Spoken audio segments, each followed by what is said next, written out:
حاضر ہوں ہم ان کی بارگاہ. الحمدللہ رب العالمین والصلاة والسلام علی خاتم النبیین اما بعد فاعوذ باللہ من الشیطان الرجیم بسم اللہ الرحمن الرحیم. الصلاة والسلام علیک یا رسول اللہ وعلی آلک و اصحابک یا حبیب اللہ. الصلاة والسلام علیک یا نبی اللہ وعلی آلک و اصحابک یا نور اللہ. مدنی چینل کے ناظرین، پروگرام دارالافتاء اہل سنت میں آپ کو خوش آمدید کہتے ہیں، مرحبا کہتے ہیں. اللہ رب العالمین ہم سب کو دین اسلام کے احکامات سیکھ کر سمجھ کر ان پر عمل پیرا ہونے کی توفیق عطا فرمائے. ہمارے پیارے رسول صلی اللہ تعالی علیہ وآلہ وسلم کا فرمان عظمت علی شان ہے، زینوا مجالسکم بالصلاۃ علیہ فإن صلاتکم علیہ نور لکم یوم القیامہ. اپنی مجلسوں کو مجھ پر درود پڑھ کر آراستہ کرو کہ تمہارا مجھ پر درود پڑھنا قیامت کے دن تمہارے لیے نور ہوگا. صلو علی الحبیب صلی اللہ تعالی علی محمد صلی اللہ علیہ وآلہ وسلم. ناظرین کرام، اس پروگرام میں براہ راست آپ بھی شامل ہو سکتے ہیں. سوالات کیجئے، نمبر آپ ملائیے اور آپ کا جو سوال ہمیں موصول ہوگا، کوشش ہوگی کہ آپ کے ان سوالات کو پروگرام میں شامل کریں اور ان کے جوابات آپ تک پہنچائیں. آج کے ہمارے پروگرام میں مہمان مفتی محمد جمیل رضا عطاری صاحب تشریف فرما ہیں، ان کو بھی خوش آمدید کہتے ہیں. کیسے مزاج گرامی؟ الحمدللہ علی کل حال. ماشاءاللہ. ہمارے پاس آپ کے ایس ایم ایس بھی پہنچتے ہیں. جی ہاں، آپ ایس ایم ایس بھی کر سکتے ہیں اور کالز بھی کر سکتے ہیں. تو انشاءاللہ آپ کے ان شرعی سوالات کو ہم پروگرام کا حصہ بنائیں گے اور انہیں ان کے جوابات بھی آپ تک پہنچائیں گے. جمیل صاحب، آج اگر ہم بات کریں تو بالخصوص ابھی ان دنوں میں الحمدللہ اسلامی طور پر ایونٹ ہی ایونٹ ہیں. ابھی رمضان شریف گزرا ہے، تو رمضان شریف کے بعد کئی شوال المکرم کے عبادت کا ایک تعلق قائم رکھتے ہوئے شوال المکرم کے روزے نفلی طور پر رکھے جاتے ہیں، تو ایک تعلق رہتا ہے.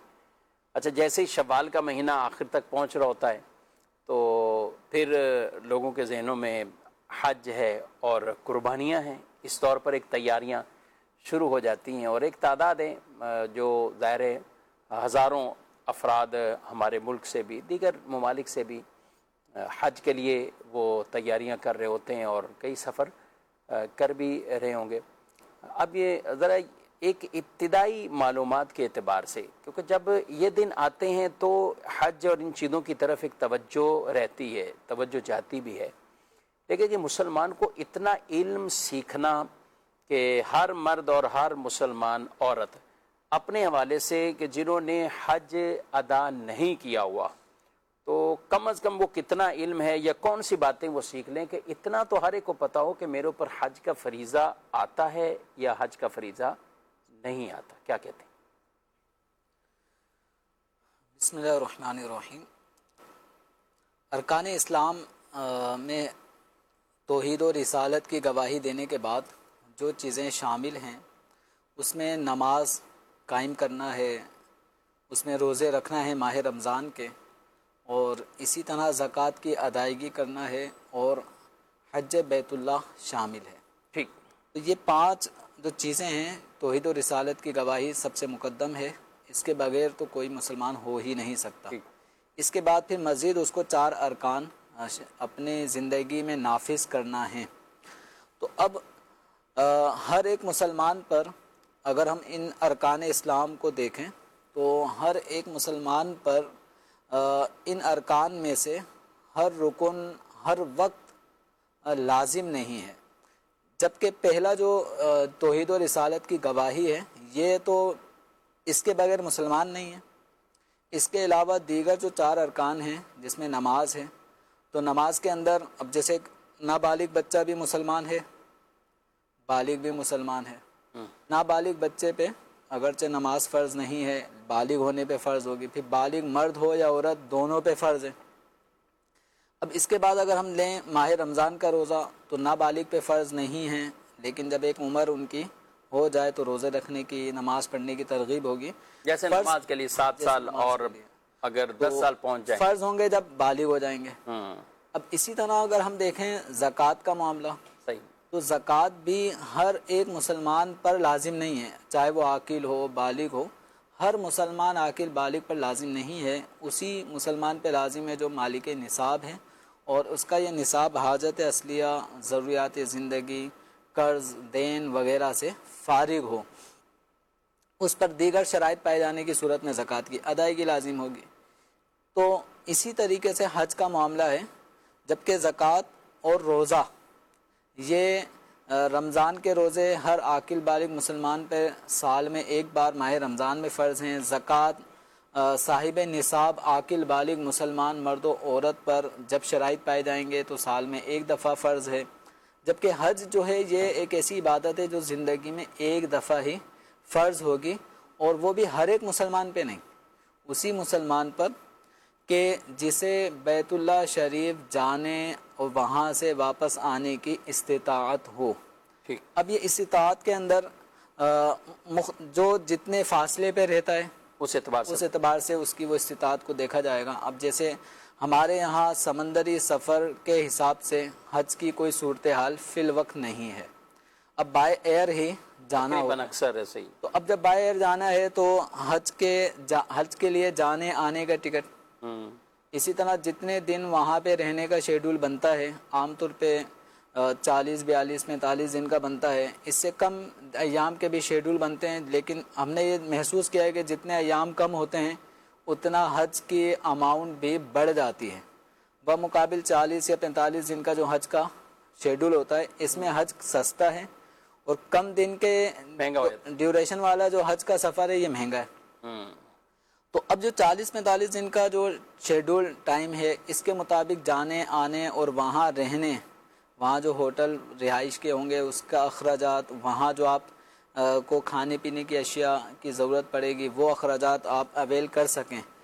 اور ایک ایسا شخص کے جس کے ماتحت کچھ افراد ہیں جن کا نان و نفقہ اس کے ذمہ لازم ہے، یعنی اس کے اہل و عیال ہیں، بیوی بچے ہیں، اور اگر والدین بوڑھے اور اسی کی زیر نگرانی اس کی خدمت، اس کو خدمت کا موقع مل رہا ہے اور اس پہ خدمت بھی لازم ہے، تو یوں اپنے اہل و عیال کے اپنے جانے آنے کے دوران جو ان کا نان نفقہ اخراجات ہیں اس پر بھی اسے قدرت ہو.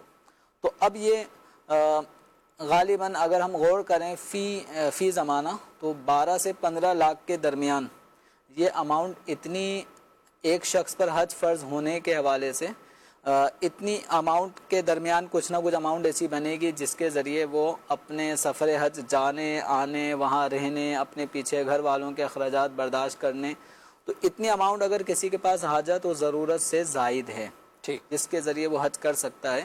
اور ان دنوں میں حج کی فلائٹیں، سیزن اور یہ سب چیزیں بھی بن رہی ہوں، جانے کے اسباب بھی طے ہو رہے ہیں. ہم اپنے دیکھیں تو ہمارے ملک میں بھی کچھ ماہ پہلے ہی، یعنی رمضان سے پہلے تک تو تقریباً 6 ماہ پہلے کہہ لیں، کافی تقریباً رجب میں غالباً یہ شروع ہو چکا. اب تو پہلے رجب سے ہی پہلے اس دفعہ جو یہ سال چل رہا ہے تو جو شروع سے ہی رجسٹریشن اور یہ سارے معاملات گورنمنٹ کے تحت، پرائیویٹ تو اب بھی ممکن ہوتا ہے کئی اعتبار سے، اور کئیوں کے پاس پیکیجز وہ ان کے پاس موجود ہوتے ہیں. تو یعنی ایک اول جو گورنمنٹ کی طرف سے ایک اعلان ہوتا ہے، اب وہ کچھ کم قیمت کا ہوتا ہے، پھر پرائیویٹ میں کچھ جیسے جیسے آپ نے کہا دن تھوڑے بچیں گے تو ریٹ بھی بڑھتا جاتا ہے، اور یوں کر کے. تو خلاصہ کلام ہم یہ کہہ سکتے ہیں کہ جو ایک اعلان ہوتا ہے، جو ایک پیکیج کا اعلان ہوتا ہے، قافلے حج کم از کم گورنمنٹ کی طرف سے جو ہے، اور اتنا کسی کے پاس اماؤنٹ ہے، اور وہ بقیہ جو آپ نے حج سے زائد یا بقیہ اخراجات کی جو بات کی ہے تو وہ سب کچھ نکالنے کے بعد کسی کے پاس اتنا بچتا. اچھا، اتنا اماؤنٹ کیش کی صورت میں یوں نہیں ہے. اب کسی کے پاس یہ ہوتا ہے کہ گھر میں رہ رہے ہیں، ٹھیک ہے گھر میں، لیکن ایکسٹرا 1-2 پلاٹ یا کوئی گھر ایسے گھر بھی لے لیے، کہیں گھر بک کروا لیے، کچھ اور ایسی انویسٹمنٹ کر رہے ہوتے ہیں. یعنی بعض اوقات لوگوں کا اس طرف تیاری بھی کرنی نہیں کرنی، کب کرنی ہے، تو وہ کوئی ایک رجحان رہتا نہیں ہے. تو کیا کہتے ہیں آپ؟ یعنی اس طرف توجہ بھی نہیں ہوتی کہ یہ بھی ایک کوئی ایکسٹرا میرے پاس چیز موجود ہے. اچھا، زکوٰۃ کے موقع پہ پوچھ لیں گے تو زکوٰۃ میں تو نارمل بتا دیا کہ بھی تجارت کا مال نہیں، اگر بیچنے کی نیت نہیں تھی تو پھر آپ کے اوپر نہیں. تو زکوٰۃ پر کئی چیزیں لوگ قیاس کرتے رہتے ہیں. زکوٰۃ نہیں ہے تو قربانی بھی نہیں ہے, قربانی نہیں ہے تو حج بھی نہیں ہے. تو کیا ایسا ہے کسی مال پہ زکوٰۃ نہیں ہو رہی ہو تو قربانی بھی نہیں ہوگی, اور قربانی بھی نہیں ہے تو اس پہ آگے حج کا فریضہ بھی نہیں آئے گا؟ جو اموال, جن اموال کی وجہ سے زکوٰۃ لازم ہوتی ہے اس میں, اور جن اموال کو سامنے رکھتے ہوئے قربانی, صدقہ فطر یا حج کی ادائیگی لازم ہوتی ہے, ان میں فرق ہے. صحیح. زکوٰۃ کی ادائیگی میں اگر ہم غور کریں تو ایک شہری زندگی سے تعلق رکھنے والے شخص پر سونے, چاندی, کرنسی اور مال تجارت, تو عمومی طور پہ ان 4 اموال پر زکوٰۃ اس پہ لازم ہوتی ہے. اس کے علاوہ عام طور پہ دیگر اموال اس کے پاس نہیں ہوتے. ٹھیک ہے. تو اب اگر کسی نے پلاٹ رہائش کے لیے لیا ہے اور آگے چل کے چند سالوں بعد اس کو بنانا ہے, تو اس پلاٹ پر اگرچہ اس کی مالیت 30, 35, 50 لاکھ تک پہنچ چکی ہو, اس کی مالیت پر, اس پلاٹ پر زکوٰۃ نہیں ہے, کیونکہ وہ سونا, چاندی, کرنسی اور مال تجارت کسی بھی کیٹیگری کے تحت نہیں آ رہا. لیکن جو قربانی کا وجوب ہے یا صدقہ فطر کا جو وجوب ہے یا حج کی ادائیگی کا لزوم ہے, تو اس کے اندر مال تجارت ہونے کی کوئی قید نہیں ہے, بلکہ آپ کی ملک میں ایسا مال جو آپ کی حاجت ضرورت سے زائد ہے, اور اس حاجت و ضرورت سے زائد ہونے کے ساتھ ساتھ وہ قرض وغیرہ سے بھی اس کی جو مالیت فارغ ہے. تو اگر کسی کی ملک میں مثال کے طور پہ کوئی 50 لاکھ کا, 30 لاکھ کا, 20 لاکھ کا پلاٹ ہے, اور اس پلاٹ پہ رہنے کی نیت ہے, آگے چل کے جب اس کو بنائیں گے پھر اس میں رہیں گے, لیکن ابھی تک وہ پلاٹ کی شکل میں موجود ہے, اس پر زکوٰۃ واجب نہیں ہے, لیکن اس پلاٹ کی وجہ سے قربانی واجب ہوگی. اس پلاٹ کی وجہ سے اس کے اوپر حج کی فرضیت بھی لازم ہو جائے گی, کیونکہ حج کی فرضیت کے لیے مال و اسباب کا کرنسی شیپ میں ہونا ضروری نہیں ہے. حاجت سے زائد کسی بھی شکل و صورت میں کوئی حلال مال اس کی ملک میں موجود ہے, اس کے ذریعے سے اگر اس کو حج پہ جانے آنے کی استطاعت بنتی ہے, اس پہ حج کی ادائیگی لازم ہوگی. ٹھیک. تو اب وہ پلاٹ ہے 20 لاکھ کا, 15 لاکھ کا اگر کسی کے پاس, اور اس پہ کوئی قرضہ نہیں ہے, اور اس کی تمام تر ضروریات سے اس کی مالیت فارغ ہے, وہ زائد ہے, اور حج کے ایام جن دنوں میں حج کے قافلے بنتے ہیں, تو اس کے اوپر حج کی فرضیت لازم ہو جائے گی. اب اس حج کی فرضیت کی صورت میں اب حج کی ادائیگی کا کوئی بھی یہ آسان طریقہ اختیار کرے, مثلا اس پلاٹ کو فروخت کر کے اس کی اماؤنٹ کے ذریعے سے حج کی ادائیگی کریں, یا کہیں سے اس کو قرض کی سہولت مل جاتی ہے اور دینے والا بھی اس کو حج کی ادائیگی کے لیے قرض دے رہا ہے کہ ٹھیک ہے آپ واپسی آ کر قرض کی ادائیگی کر دیجئے گا, تو ایسی صورت میں اس کو قرض لے کر بھی اگر حج کرنا پڑے تو اس کو حج کرنا ہوگا. ٹھیک. بہرحال یہ مسائل تو ہم نے چند مختصر ناظرین کرام یہ یہاں پہ عرض کیے ہیں, اور یہ سیکھنی چاہیے یہ چیزیں. اسی طرح خواتین کے لیے مزید آگے ان کی شرائط, اصول, ضوابط کہ عام طور پر جو ان میں اماؤنٹ دیکھا جاتا ہے تو ان میں ساتھ آگے اس کے ساتھ جانے والا کوئی محرم ہے یا شوہر ہے, اور یہ بھی اگر صورت نہیں ہو پاتی تو پھر اس کے کیا مسائل ہیں. تو یہ ہر ایک کو اپنے اعتبار سے ان مسائل کو سیکھنا بھی ہے, مرد بھی عورت. یعنی اگر اپنے پاس اماؤنٹ ہے چاہے وہ زیورات کی صورت میں, تو یہاں تو نصاب وہ ہے بھی نہیں, یہ دیکھا بھی نہیں جاتا کہ اتنے تولے ہے کہ اتنے تولے نہیں ہے. مالیت کے اعتبار سے ضرور ہے. پچھلے دنوں کسی نے مجھے یہ بھی جمیل صاحب شبہ بتایا کہ جیسے ہم 7.5 تولے 7.5 تولے عموماً ایک ذہن میں بالکل رچ بس گیا ہے نا, جی تو اب زکوٰۃ کے حوالے سے یہ بیٹھا ہوا ذہن میں دقت. لیکن قربانی کے حوالے سے کہہ رہے ہیں اس میں بھی یہی دیکھا جائے گا. قربانی میں یہ نہیں دیکھا جائے گا, قربانی میں یہ کیوں دیکھیں گے. اور قربانی حج کے حوالے سے کہا کہ حج کے حوالے سے بھی اس کو آپ اسی کو ہی دیکھیں گے, یعنی 7.5 تولہ 7.5 تولے سے وہ تو بن جائے گا 35 لاکھ سے اوپر کا اماؤنٹ بن جائے گا, اور حج کے لیے تو اتنا درکار نہیں ہوگا. سال کے طور پہ 4 تولہ بھی سونا اگر کسی کے پاس ہے, جی ہاں, تو اس کی مالیت ہی تقریباً 15 لاکھ سے اوپر چلی جائے گی. تو 15 لاکھ کی مالیت کا زیور, چاہے وہ سونے کی شکل میں ہو, چاندی کی شکل میں ہو, یا کرنسی ہے, پرائز بونڈ ہے, کسی بھی شیپ میں اگر آپ کے پاس اتنی مالیت موجود ہے, اور جس مالیت کے ذریعے حج کی ادائیگی ہو سکتی ہے, اور یہ اماؤنٹ قرض وغیرہ سب چیزوں سے فارغ ہے, تو اس صورت میں حج کی فرضیت کی صورت بالکل بنے گی. یعنی درست سوال کیا، اور کہ اس حوالے سے کہ لوگ بعض اوقات یہ سمجھتے ہیں کہ حج کے لیے تو بالکل جب فارغ ہو جائیں، بوڑھے ہو جائیں، یا پھر اضافی کوئی اتنا پیسہ الگ سے اچانک آ جائے اور یا فری کا آ جائے اور اسی میں حج کر کے آ جائیں تو ٹھیک ہے، اگر ایسا آ جاتا ہے اور حج آپ یوں کر لیتے ہیں، لیکن بظاہر جو احکامات ہیں اس کے مطابق ہمیں یوں حج کو ڈیلے نہیں کرنا، مؤخر نہیں کرنا. اس میں بھی تاخیر کرنے والے، بلا عذر شرعی تاخیر کرنے والے وہ گناہ گار ہوتے ہیں. تو بڑھتے ہیں آپ کے کچھ سوالات کی طرف سے اور دیکھتے ہیں ہمارے کن بھائیوں نے کون سے سوالات پوچھے. عبد القادر اتاری، عرب شریف کے شہر نجران سے. میرا مفتی صاحب کی بارگاہ میں یہ سوال ہے کہ جو شوال کے 6 روزے ہیں یہ جمعہ کا رکھ سکتے ہیں یا جمعہ کے ساتھ ہفتہ اور جمعرات ملانی ہوگی؟ پلیز جواب دے دیجئے. میں یہاں جاب کرتا ہوں عرب شریف میں، تو جمعہ کے دن چھٹی ہوتی ہے تو جمعہ کے دن روزہ رکھ سکتے ہیں؟ ٹھیک ہے، ابھی تو بچے ہی بہت کم دن ہیں، اور اگر ابھی تک نہیں رکھے تو پھر تو جمعے کا انتظار نہیں ہو پائے گا. اب تو اگر پورا شوال کا مہینہ بھی لیں ہاں تو 4 جمعے بنے. 4 تو یقینی طور پہ جمعے آئیں گے. 5ویں کا ایک امکان رہتا ہے لیکن اس دفعہ اس کا بھی امکان نہیں ہے. تو اب یہ ہے کہ جمعۃ المبارک کے دن روزہ رکھنے کی الگ سے روزہ نہ رکھیں، اس کے ساتھ جمعرات جمعہ کر لیں یا جمعہ اور ہفتہ کر لیں. خصوصیت کے ساتھ صرف جمعے کو روزہ رکھنا انفرادی طور پہ اس سے منع کیا گیا ہے. تو اگر روزہ رکھنا ہے تو جمعرات جمعہ کر لیں، جمعہ اور ہفتہ کر لیں، تو اس طرح یہ نفل روزہ رکھا جا سکتا ہے. تو 6 روزے ماہ شوال المکرم میں رکھے جاتے ہیں، اور اس کی فضیلت یہی ہے کہ ماہ رمضان المبارک کے 30 روزے یعنی 1 مہینے کا جو روزہ ہے یہ 10 مہینوں کے روزوں کے مساوی اور برابر ہے فضیلت میں. اب مزید 2 مہینے رہ جاتے ہیں تو 6 روزے اگر کوئی شوال المکرم میں رکھتا ہے تو وہ 6 روزے 10 گنا بڑھا دیا جائیں تو 60 روزے کے برابر ہو جاتے ہیں پورے سال کو. اور اس طرح 2 مہینے مزید، 6 روزوں سے 2 مہینے مزید روزوں کا ثواب.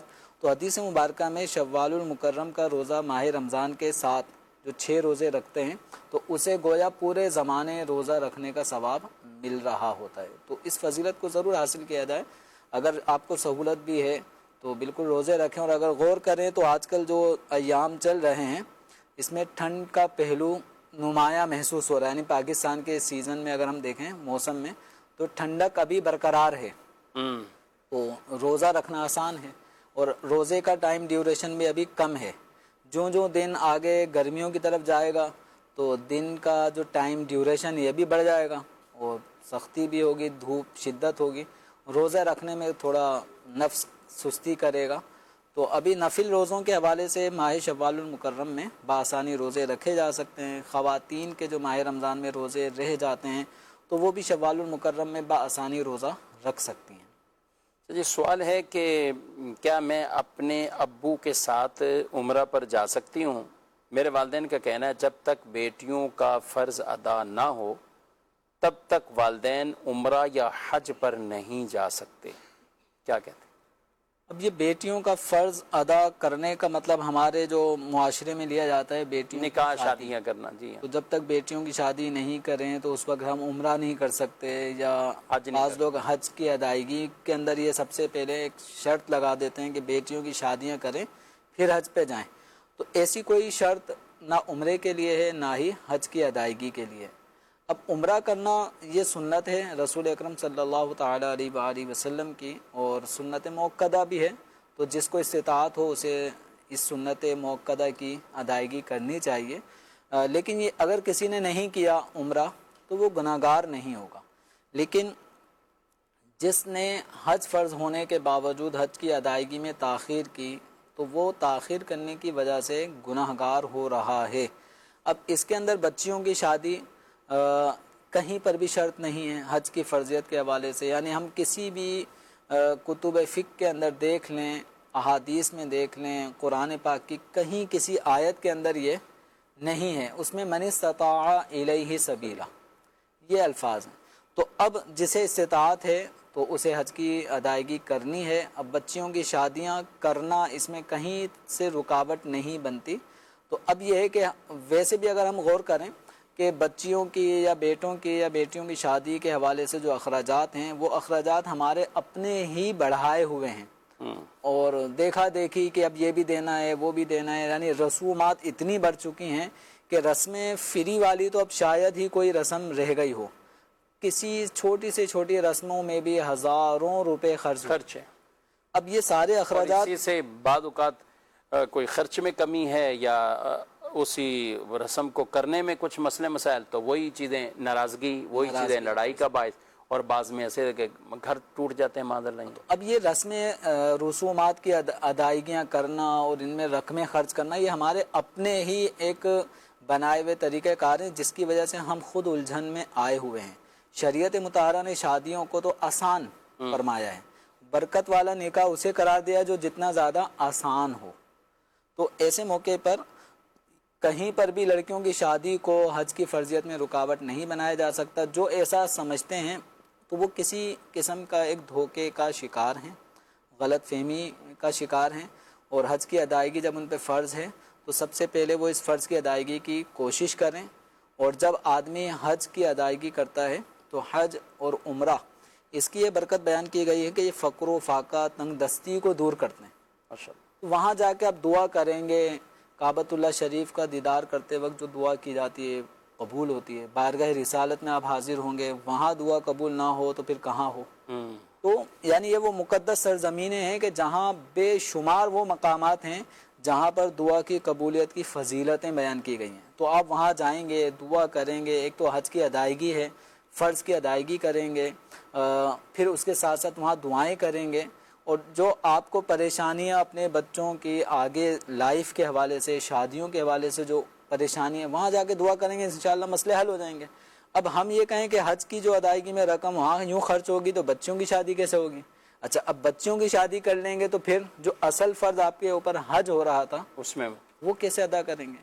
تو ایسے موقع پر ترجیحات کس کو دینی ہے کس کو نہیں دینی، اس حوالے سے ہمیں چاہیے کہ شرعی رہنمائی پہلے لیں، تاکہ ہمیں پتہ چلے کہ دو چیزیں ہم پر ضروری ہو رہی ہیں، ان میں سے کون سا کام زیادہ ضروری ہے، اور پھر وقت بھی دیکھ لیا جائے نا کہ وہ ٹائم پیریڈ کون سا ہے۔ یعنی جیسے ابھی ہم دیکھیں کہ جب سال کا بیچ کا وہ حصہ چل رہا ہو کہ اس سے پہلے ہی، یعنی وہ وقت جب قافلے بنتے ہیں حج کے لیے، اس سے پہلے کسی نے اپنی ضرورت میں رقم خرچ کی، شادی میں خرچ کی یا کسی اور چیز میں خرچ کرتا ہے، تو اس کو بھی دیکھا جائے گا اس میں دائر ہے۔ اور ایک وہ وقت ہے کہ آ گیا یا پچھلے سالوں میں ہی اس کے پاس اماؤنٹ رکھا ہوا ٹائم ہے کہ ایسے کئی اوقات گزر چکے ہیں، ان دونوں میں فرق آئے گا۔ اصل تو یہ ہے کہ جب قافلے حج کے بن رہے ہوں اور حج کی اماؤنٹ، حج کی ادائیگی جتنی اماؤنٹ اس کے پاس موجود ہے، اب یہ اپنے ذہن میں رکھا ہوا ہے نہیں بچی کی شادی میں ابھی 6 مہینے باقی ہیں، اگر میں حج کی ادائیگی میں پیسے ڈال دوں گا، خرچ کر دوں گا تو بچی کی شادی کیسے ہوگی؟ تو اس طرح کے معاملات میں حج کی تاخیر کی اجازت نہیں ہے، حج کی ادائیگی مقدم رہے گی۔ جی مزید سوال۔ مفتی صاحب یہ فرمائے کہ کسی کے بارے میں کہا جاتا ہے دجال آ گیا دجال آ گیا، تو اس طرح کہنا کیسا ہے اور کہنے والے پر کوئی حکم لگے گا؟ عجیب لوگ ہیں، کیسی کیسی باتیں کر جاتے ہیں، کیا کہتے ہیں؟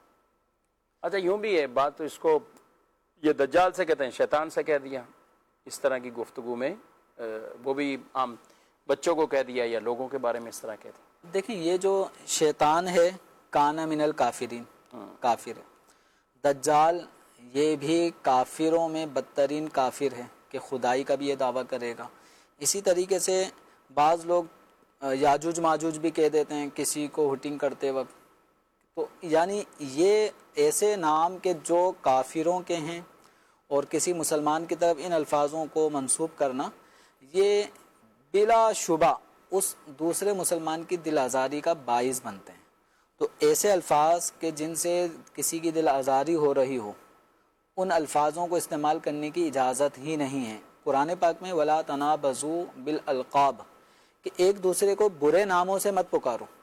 اب یہ شیطان ہو گیا، دجال ہو گیا، یاجوج ماجوج ہو گیا، اسی طرح فرعون کسی کو کہنا، کسی کو نمرود کہنا، یعنی کافر جو مشہور کافر ہیں ان کافروں کے نام کو کسی مسلمان پہ چسپاں کرنا اس کی قطعاً اجازت نہیں ہے۔ جو ایسا کرتے ہیں وہ ایک مسلمان کی دل آزاری کا باعث بنتے ہیں، گناہ گار ہوتے ہیں، اور انہیں ایسا ہرگز نہیں کرنا چاہیے. انہیں اگلے اس دوسرے مسلمان سے باقاعدہ معافی مانگنی ہوگی, اللہ تبارک و تعالیٰ کی بارگاہ میں بھی توبہ کرنی ہوگی.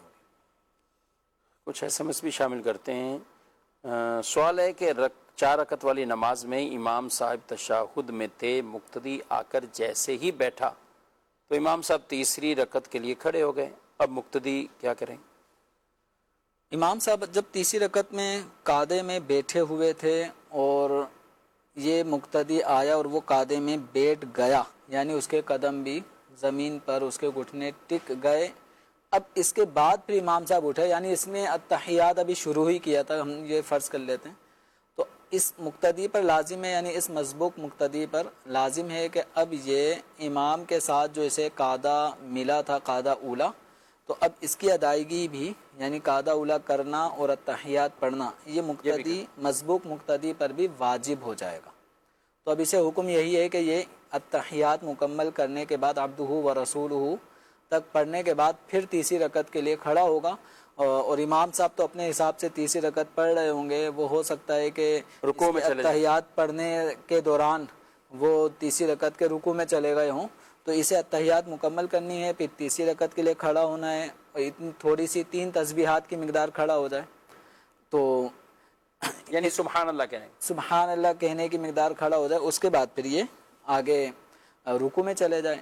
تو یہ امام کے پیچھے پیچھے جاتا رہے گا یہاں تک کہ امام کے جو ارکان کی ادائیگی امام صاحب کر رہے ہوں گے ان ارکان میں یہ بھی شامل ہو جائے گا. البتہ اگر ایسا ہوا کہ ایک مقتدی اپنی اس نے نیت کی اور تکبیر تحریمہ کہہ کے اب وہ بیٹھنے کی طرف جا رہے, امام صاحب بیٹھے ہوئے تھے, اب وہ بیٹھنے کی طرف جا ہی رہا تھا کہ امام صاحب کھڑے ہو گئے, تو اب چونکہ اس نے قعدہ پایا نہیں, صحیح, امام کو قعدے میں دیکھا ضرور, لیکن یہ نماز کے حساب سے اس نے قعدہ ابھی حاصل نہیں کیا, پایا نہیں ہے, امام جب قعدہ چھوڑ چکا ہے تو یہ قعدے میں شامل ہی نہیں ہوا, تو اب اس کو حکم یہ ہے کہ یہ جہاں تک پہنچا تھا وہیں سے واپسی ریٹرن قیام کی طرف آ جائے. جی مزید سن. یہ ہے کہ جیسے ابھی بہت اچھا موضوع چل رہا تھا نا بیٹیوں کی شادی کے لیے, اور حج کا اس میں ایک ذکر آیا تھا, تو اس میں ایک بات کنفیوز کر رہی ہے کہ سر کوئی بھی فرد ہے اس کے پاس اتنے پیسے ہیں یا اگلے 6 مہینے میں اس کے پاس آ جائیں گے, تو کیا وہ اپنی بیٹیوں کے نام پہ وہ پیسے اکاؤنٹ میں شفٹ کر سکتا ہے تاکہ ان کی شادی کے لیے اس کو آسانی ہو جائے؟ اگر وہ شفٹ کر سکتا ہے تو پھر تو حج اس پہ فرض نہیں رہتا, پیسے اماؤنٹ کم ہو جاتی ہے. تو اگر وہ اپنے پاس رکھتا ہے اکاؤنٹ میں کہ میں نے اگلے کچھ دنوں میں یا مہینے 2-4 میں شادی کرنی ہے, تو وہ جو 1 سال کرتا اس کے پاس اماؤنٹ رہے گی, کیا اس درمیان میں جو حج نہیں کیا تو اس کا کوئی گناہ تو نہیں ہوگا؟ جی, اکاؤنٹ میں شفٹ کرنے سے کیا فرق پڑے گا؟ یعنی بچیوں میں کہ سال کے دوران کسی شادی میں خرچ کر دیے, اور یہ محض کہہ رہے ہیں کہ اچھا پہلے یہ بتائیں کہ کیا اتنا اس کا 1 سال پورا پاس ہونا ضروری ہے یا وہی ایام چاہیے؟ زکوٰۃ کی ادائیگی جیسے یہاں پہ شرائط نہیں ہے, زکوٰۃ کی ادائیگی میں تو 1 سال کا گزرنا یہ ہوتا ہے کہ سال کی ابتدا میں آپ مالک نصاب تھے, جب اختتام ہوا اس وقت بھی مالک نصاب ہیں, تو اب درمیان میں اگر رقم کم زیادہ ہو گئی تو اس کا اعتبار نہیں ہے, زکوٰۃ لازم ہوتی ہے. تو حج کی ادائیگی کے لیے ایسا کوئی اماؤنٹ کا فیگر نہیں ہے کہ اتنی اماؤنٹ سے اتنی اماؤنٹ تک 1 سال یا اتنے مہینے تک آپ کے پاس وہ اماؤنٹ ہو تو حج کی ادائیگی لازم ہوگی. تو یہاں ان کے سوال سے جو ایک بات سمجھ میں آ رہی تھی کہ ان کو اتنی رقم کہیں سے ملنی ہے کہ جس کے ذریعے سے حج کی ادائیگی یہ کر سکتے ہیں. اب یہ آنے والی کچھ رقم کو اپنی بیٹیوں کی ملکیت میں دینا چاہ رہے ہیں اور ان کے اکاؤنٹ میں رقم شفٹ کرنا چاہ رہے ہیں تاکہ حج کی ادائیگی مجھ پہ لازم نہ ہو. تو یہ اگر ایک عبادت ایک آدمی پر اس کی مال و اسباب کی یعنی ملکیت بڑھتی جا رہی ہے اور اس ملکیت کے بڑھنے کی صورت میں ایک عبادت اس کے اوپر لازم ہونے کو ہے, اب آدمی چاہتے ہیں مجھ پہ وہ عبادت لازم نہ ہو, تو یہ ایک طرح کی ایک سوچ جو ہے وہ پسندیدہ نہیں ہے. اگر کسی کو, اور یہ ایسا ہیلا باطل ہیلا مطلب تو جو عبادت کے لیے اسی طرح زکوٰۃ اور دیگر معاملات میں بھی, تو اس طرح کے ہیلوں کی اجازت نہیں ہے.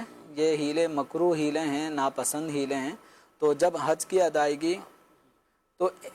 ادائیگی کی اماؤنٹ اس کے پاس آنے والی ہے, ملکیت میں آئے گی, اور جن دنوں قافلہ بننے والا ہے ان دنوں میں اس کے پاس یہ اماؤنٹ آ گئی, آنے کے بعد اب یہ چاہتا ہے کہ میں کسی طریقے سے اپنی ملکیت سے اتنے پیسے نکال دوں کہ اب یہ پیسے میری ملکیت سے نکل کے دوسرے یعنی بیٹی کی ملکیت میں چلے جائیں گے، اب میرے پاس اتنی اماؤنٹ نہیں ہوگی کہ مجھ پہ حج فرض ہو. تو اگر ایک دفعہ بھی اگر آپ کے پاس اتنا مال و اسباب جمع ہو گئے کہ آپ کے اوپر حج کی فرض کی ادائیگی کی صورت بن گئی، اب بھلے کوئی اپنا سارا مال کسی دوسرے کی ملکیت میں بھی دے دے، وہ ختم نہیں ہوگا، تب بھی حج کی فرضیت جو ہے نا وہ برقرار ہی رہے گی. تو لہذا اس طرح کی سوچیں نہ پالی جائیں کہ ہم حج سے بچ کر بس یہ رقم اپنی بیٹیوں کی شادی میں ہی خرچ کر ڈالیں. جو رب آپ کو بیٹیوں کی شادی کے اسباب عطا فرما رہا ہے، حج کی فرضیت کی ادائیگی کے اسباب عطا فرما رہا ہے، تو اللہ تعالیٰ کی ذات پہ بھروسہ رکھنا چاہیے. جب آپ حج کی فرضیت کی ادائیگی کے اسباب آپ کے پاس بن رہے ہیں تو انشاءاللہ بچیوں کی شادی کے اسباب بھی آپ کے پاس بن ہی جائیں گے. اللہ پہ بھروسہ رکھنا چاہیے. یہ ناظرین کرام، حج سے متعلق کئی ایسے سوالات آپ کے اور بھی ہوں گے، اور اسی طرح جو اوقات آتے ہیں، جو خاص سیزن آئیں، تہوار آئیں کہ جن میں ہمیں اسلامی اور دینی طور پر ان معاملات کو دیکھنا ہے اور ان کی رہنمائی حاصل کرنی ہے، تو ضرور آپ دارالحکومت اہل سنت سے بھی رابطہ کر سکتے ہیں. دارالحکومت اہل سنت کا نمبر اپنے پاس رکھیے اور اس نمبر پر آپ دن میں 10 بجے سے لے کر 4 بجے کے دوران آپ رابطہ کر سکتے ہیں. یہ اوقات کا ہم کافی مرتبہ بیان کرتے ہیں اور اس کا خیال رکھنا وہ بے حد ضروری ہے، کیونکہ جب ہم یہ نمبر کسی کو دیتے بھی ہیں، آپ بھی کسی کو آگے دارالحکومت اہل سنت کا نمبر دیتے ہیں، تو ان کے ساتھ ساتھ وقت بھی مینشن کر دیا کریں تاکہ کسی کو تکلیف نہ پہنچے، اور وہ ان اوقات کے اندر ہی دارالحکومت اہل سنت میں فون کریں گے تو انشاءاللہ اس پر رہنمائی کر دی جائے گی. ہاں، نمبر بہت بیزی ہوتا ہے، ظاہر ہے ایک وقت میں متعدد جگہ پر یہ نمبر صرف ایک ہی فرد، ایک ہی مفتی صاحب اس پہ جواب نہیں دے رہے ہوتے. دارالحکومت اہل سنت کے کئی علماء کرام، مفتیان کرام بیک وقت ہی جواب دے رہے ہوتے ہیں. نمبر ایک ہی ہے، اور لیکن پھر بھی اتنے سائلین اور اتنے فون کرنے والے، ان کے رش ہوتا ہے، تو کچھ ویٹنگ ضرور آپ ہو سکتا ہے کہ کچھ بیزی جا رہا ہو، لیکن آپ کوشش کریں گے تو انشاءاللہ عموماً نمبر مل جاتا ہے. تو ضرور اپنی رہنمائی اس نمبر پر آپ حاصل کر سکتے ہیں. پروگرام کا وقت اپنے اختتام کو پہنچا، آپ سے اجازت چاہتے ہیں. فی امان اللہ. ہادی و رہنما ہمارے علماء، ہو کبھی درپیش جو کوئی مسئلہ، پوچھ لیں حاضر ہوں ہم ان کی بارگاہ. دیکھیے مدنی خبریں ہفتہ وار سنت و بھرے اجتماع کے بعد chamber of commerce and industries Sialkot میں حج تربیتی سیشن منعقد ہوا. عاشقان رسول کو ماہ اپریل ماہ اجتماع بھرپور انداز میں منانے کی دعوت. حیدرآباد اور کراچی میں یاد رمضان اجتماعات.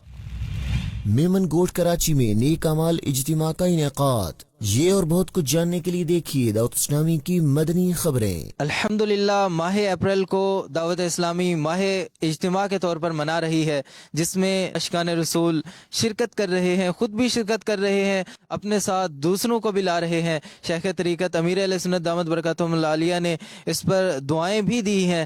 تو اجتماعات میں شرکت کرنے والے عاشقان رسول کے آئیے تاثرات لیتے ہیں. کیا نام ہے آپ کا اور کہاں سے تشریف لائیں؟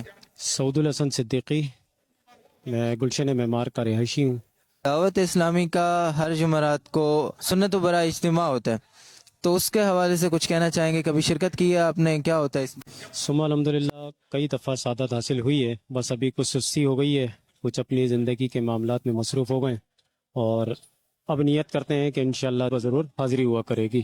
اور اجتماع میں آنے سے جسٹ لائک ایسا ہو جاتا ہے کہ بیٹری ڈاؤن ہوئی بھی ہوتی ہے کہ انسان ریچارج ہو جاتا ہے الحمدللہ.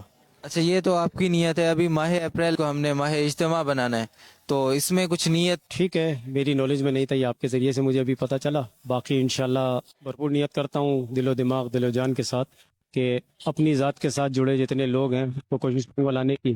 تو جتنے میکسیمم ہو سکیں گے انشاءاللہ، ایک سے زیادہ جتنے ہوں گے انشاءاللہ خود بھی آؤں گا اور لے کے بھی آؤں گا انشاءاللہ. انشاءاللہ اللہ پاک آپ کو برکت عطا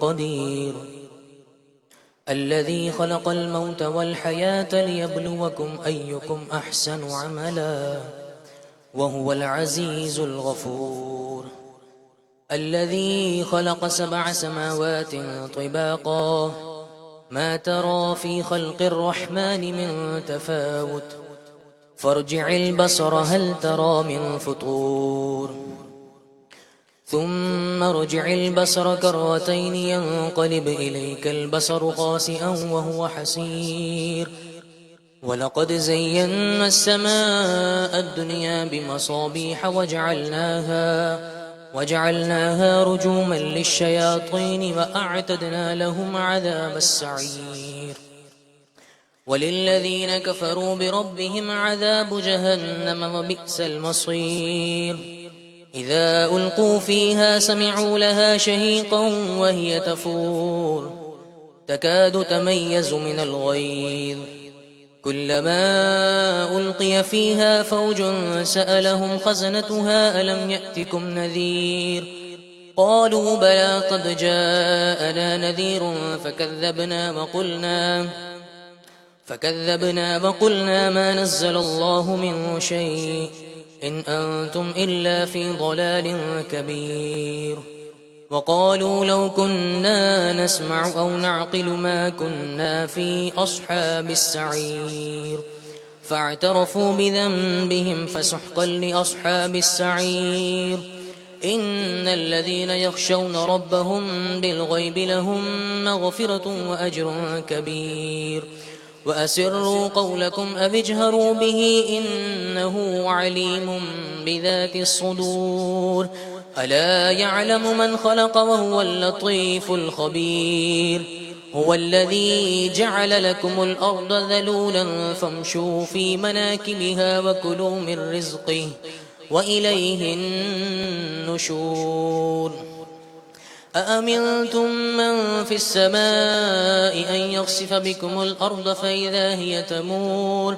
أم أمنتم من في السماء أن يرسل عليكم حاصبا فستعلمون كيف نذير ولقد كذب الذين من قبلهم فكيف كان نكير أولم يروا إلى الطير فوقهم صافات ويقبضن ما يمسكهن إلا الرحمن إنه بكل شيء بصير أمن هذا الذي هو جند لكم ينصركم من دون الرحمن إن الكافرون إلا في غرور أمن هذا الذي يرزقكم إن أمسك رزقه بل لجوا في عتو ونفور أفمن يمشي مكبا على وجهه أهدى أم